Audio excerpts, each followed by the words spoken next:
Hi friends, welcome back to my channel. నేను మీ బద్రి అండి from Badri red candy channel నుంచి. ఈరోజు మన టాపిక్ ఏంటంటే కాల్ ఫార్వర్డింగ్. ఇదైతే కొంతమంది స్కామర్స్ అయితే చేస్తుంటారు.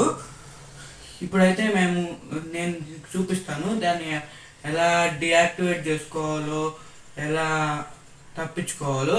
ఇదైతే మనకు వచ్చిన కాల్స్ని వాళ్ళ ఫోన్ నెంబర్కి కనెక్ట్ చేస్తుంది. ఇలా కాకుండా వేరే వాళ్ళు మీ కాల్స్ని వినకుండా డియాక్టివేట్ చేసుకోవడానికి అయితే నేను చూపిస్తాను. పదండి. మళ్ళీ మీరు ఈ కోడ్స్ని మర్చిపోవచ్చు.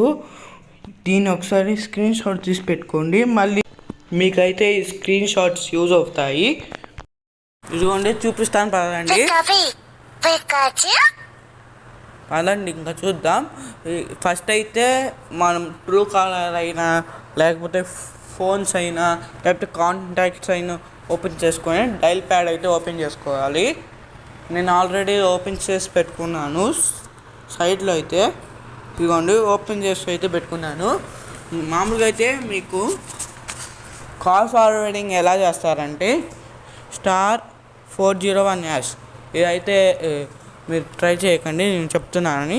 *401# అని చెప్పేసి వాళ్ళ నెంబర్ అయితే టైప్ చేస్తారు. అది మన సిమ్ నుంచి కాల్ ఫార్వర్డింగ్ అవుతుందా లేదా అని తెలుసుకోవడానికి అయితే *67# అయితే టైప్ చేయాలి.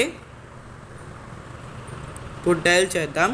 మీ దగ్గర 2 సిమ్స్ అయితే ఉన్నట్లయితే 2 సిమ్స్ నుంచి అయితే చెక్ చేసుకోండి కాల్ ఫార్వర్డింగ్ జరుగుతుందో జరగట్లేదో.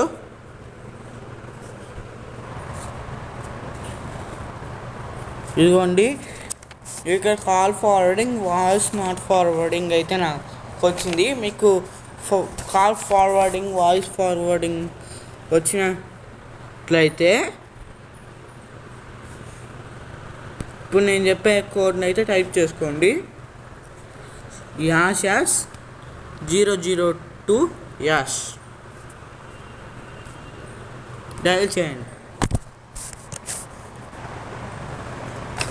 ఇదిగోండి, మీకు ఈ కోడ్ని అయితే టైప్ చేసిన తర్వాత కాల్ ఫార్వర్డింగ్ ఎర్రర్ సక్సెస్ఫుల్లీ అయితే వస్తుంది.